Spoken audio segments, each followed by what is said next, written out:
Assalamualaikum warahmatullahi wabarakatuh. Perkenalkan anak-anak, saya Ibu Aprilia Putri Astuti. Kalian bisa panggil saya Bu April.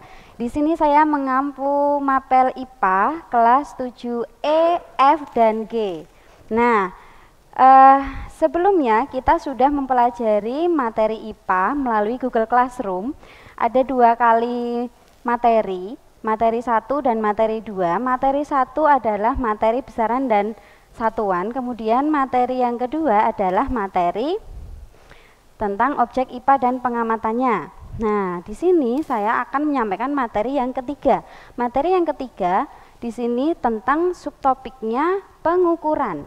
Nah, langsung saja. Seperti yang anak-anak ketahui, kalian pernah mengukur tentunya. Mengukur, contohnya adalah mengukur tinggi badan. Nah, mengukur tinggi badan serta mengukur massa badan kalian menggunakan timbangan. Nah, apa sebenarnya proses mengukur itu? Pengukuran di sini diartikan sebagai membandingkan nilai suatu besaran yang diukur dengan besaran lain yang sejenis yang telah ditetapkan sebagai satuan. Nah, contohnya ketika kalian mau mengukur pensil yang kalian miliki menggunakan mistar atau penggaris sebagai alat ukurnya. Nah, letakkan pensil kalian tepat di angka 0 seperti pada gambar ini. Kemudian, lihatlah di ujung pensil ini menunjukkan skala berapa. Nah, di sini ada angka 0, 1, dan 2. Berarti di sini panjang pensil kalian 2 dan di sini ada strip 2, berarti 2,2 dalam satuan sentimeter. Nah, di sini besaran itu diartikan sebagai panjang pensilnya sebesar 2,2 dan sentimeter diartikan sebagai satuannya. Nah, besaran-besaran dalam IPA seperti yang kalian ketahui pada pertemuan pertama, besaran-besaran IPA yang kita pelajari adalah besaran pokok dan besaran turunan. Untuk besaran skalar dan besaran vektor tidak kalian pelajari sekarang, tetapi nanti ketika kalian sudah memasuki jenjang SMA. Nah, apa itu besaran? Besaran itu adalah segala sesuatu yang dapat diukur, seperti yang sudah kalian pelajari pada materi 1. Nah, di sini besaran itu adalah yang pertama, cirinya dapat diukur. Contohnya itu kalian bisa mengartikannya sebagai panjang. Panjang itu bisa diukur. Nah, kemudian kalau misalnya warna itu apakah bisa diukur? Tidak bisa, berarti warna itu bukan termasuk dalam besaran. Jadi cirinya yang pertama besaran adalah dapat diukur. Yang kedua, memiliki satuan. Seperti tadi ketika kalian mengukur panjang pensil, satuannya adalah sentimeter. Yang ketiga, dinyatakan dengan angka. Nah, dinyatakan dengan angka, tadi pensilnya panjangnya adalah 2,2. Nah, berikut adalah contoh-contoh alat untuk mengukur besaran. Nah, di sini besaran pokok yang pertama, panjang bisa diukur dengan mistar atau penggaris. Yang kedua, ini adalah massa. Massa kalian itu bisa diukur menggunakan neraca atau timbangan. Dan yang ketiga ini adalah waktu, ini bisa diukur dengan stopwatch. Ini biasanya kalian melihatnya oleh guru-guru olahraga biasanya membawa stopwatch untuk mengukur ketika kalian lari atau kalian melakukan permainan-permainan. Kemudian di sini ada suhu. Suhu diukur dengan temperatur. Nah, diukur dengan temperatur dan di sini kuat arus diukur dengan alat ini dan yang terakhir ini adalah intensitas cahaya. Nah, ini adalah besaran-besaran pokok dan satuannya. Satuan di sini yang digunakan adalah satuan sistem internasional yang disingkat dengan SI. Yang pertama, panjang satuannya adalah meter, dilambangkan dengan huruf M. Yang kedua, massa dilambangkan dengan kilogram, kg, satuannya kilogram. Yang ketiga, waktu, satuannya adalah sekon atau detik. Nah, kalau di ilmu IPA, waktu disatuannya adalah sekon, tidak menggunakan detik. Lambang satuannya adalah S. Suhu satuannya adalah Kelvin. Dalam satuan sistem internasional bukan Celsius tetapi Kelvin. Kemudian lambangnya adalah K. Kuat arus satuannya adalah ampere. Lambang satuannya A. Jumlah molekul zat satuan dalam SI adalah mol.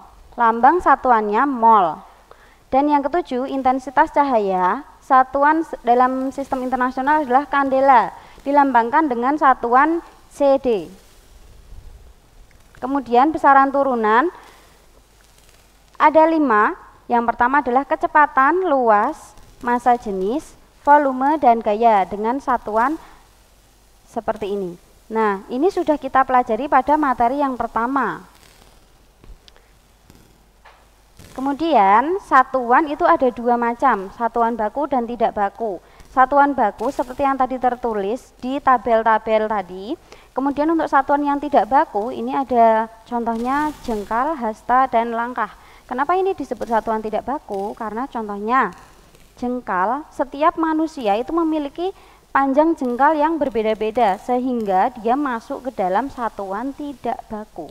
Ya, ini materi sudah saya sampaikan di Google Classroom pada materi pertama. Nah, kemudian ini ada macam-macam alat ukur. Berikutnya, alat ukur panjang yaitu mistar atau yang kalian sebut sebagai penggaris dengan ketelitian 0,1 cm atau 1 mm. Nah, ini tadi adalah cara mengukurnya. Kalian bisa meletakkan pensil ini tadi sudah saya sampaikan.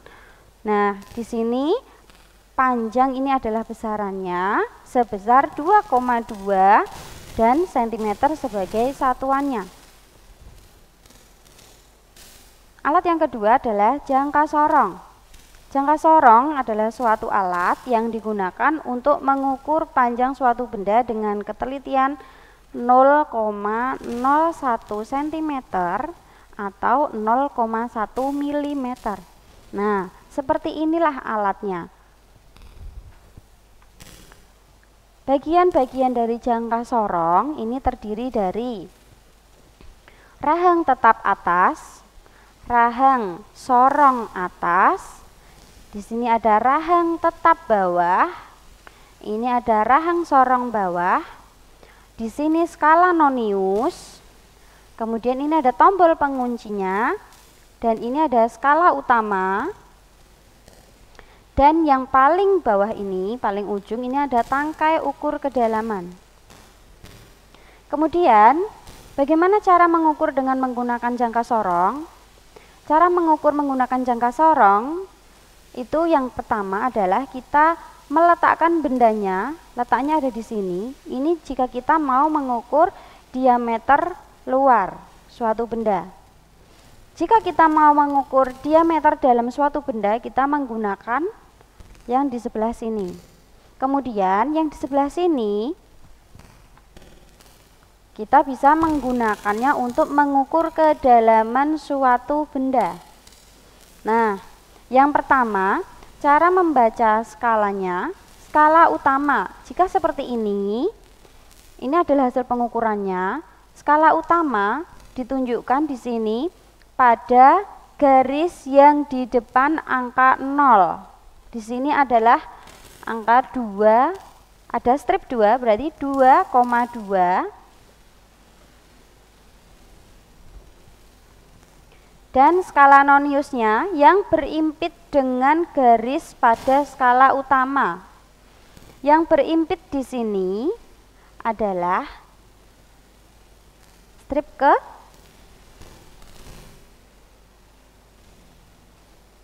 kita cek 0, 1, 2, 3, 4, 5, 6, 7, 8, 9, 10. Nah, yang paling berimpit adalah di strip ke-8.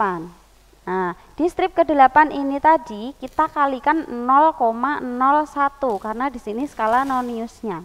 Kemudian setelah itu baru dijumlahkan.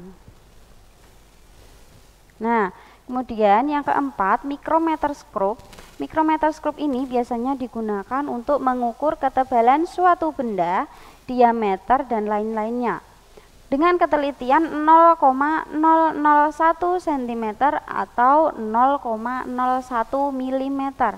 Nah, misalnya kalian mau mengukur ketebalan koin, uang koin, mau mengukur ketebalan kertas. Taruh bendanya di sini. Di sini ada rahang tetap, di sini rahang geser, ini nanti bisa bergeser. Kemudian ini ada mur pengunci. Kemudian ini skala utamanya dan di sini skala nonius. Ini disebut dengan roda bergigi, yang di sini disebut dengan bagan, dan yang di sini ini adalah yang bergeser-gesernya adalah selubung luar. Nah, kemudian nanti benda diletakkan di sini dan diukur. Caranya, nah, cara membaca skala nonius, yang skala utama di sini adalah yang tertanda di depan pemutar ini. Nah, di sini berarti dia ada di angka 10. Nah, angka 10 ini kemudian dicatat sebagai skala utama dan ditambahkan dengan skala nonius. Skala nonius di sini adalah angka atau garis yang lurus dengan skala utama. Nah, di sini ditunjukkan dengan angka 40. Angka 40 ini dikalikan dengan 0,01. Digunakan sebagai skala nonius. Setelah itu baru kalian jumlahkan. Nah, itu nanti dapat hasil pengukurannya. Kemudian yang ketiga, ini adalah alat ukur massa. Alat ukur massa ini berupa neraca. Kalau kalian melihat di pasar maupun di tempat-tempat orang berjualan itu para pedagang menggunakan neraca, tetapi neracanya berbeda-beda. Nah, yang ditampilkan di PowerPoint ini kalian contohnya menggunakan neraca. Nah, langkah pertama kalibrasikan neraca sehingga posisi lengan mendatar saat semua beban geser di angka 0 dengan cara memutar skrup kalibrasi. Jadi ini biar tepat pengukurannya. Kemudian yang kedua, letakkan benda di piring beban seperti ini. Dan yang ketiga, menggeser beban geser sehingga setimbang. Jadi tidak terjadi kesalahan dalam pengukuran. Nah, kemudian bagaimana cara melihat hasilnya? Oke. Ini adalah contoh-contoh yang lainnya menggunakan neraca. Untuk mencari hasilnya, kalian bisa menjumlahkan angka yang tertera di sini. Misalnya, untuk neraca yang satu lengan ini ada 100, 200, dan 5. Berarti nanti kalian menjumlahkan 100 ditambah 20 ditambah 5. Hasilnya adalah 125 dengan satuan gram. Nah, seperti neraca yang saya tunjukkan ini berarti kalian harus menjumlahkannya. Ini menggunakan beban yang bisa dihitung. Berarti benda P ini masanya sebesar 1000 ditambah 100 ditambah 50. Jadi 1150 gram. Satuannya adalah gram, ya. Kemudian yang terakhir, ini alat untuk mengukur waktu. Alat untuk mengukur waktu di sini adalah stopwatch. Nah, ini ada dua macam jarum. Nah, jarum yang kecil ini menunjukkan menit. Kemudian jarum yang besar ini menunjukkan second atau detik. Nah, setelah kalian mempelajari ini, kemudian nanti kita bisa untuk penugasan dan sesi tanya jawab, kalian bisa melihat di Google Classroom atau melalui WhatsApp, yang tentunya kalian sudah punya memiliki nomor WhatsApp saya. Kalau kalian belum memiliki nomor WhatsApp saya, bisa kalian cek di grup WhatsApp kelas 7. Demikian pertemuan kita pada hari ini. Semoga kalian bisa memahami, semoga kalian bisa menerapkan ilmunya dengan baik. Jika kalian ingin bertanya lebih lanjut atau ingin penjelasan yang lebih lanjut, kalian bisa langsung menghubungi saya. Sekian dari saya. Wassalamualaikum warahmatullahi wabarakatuh.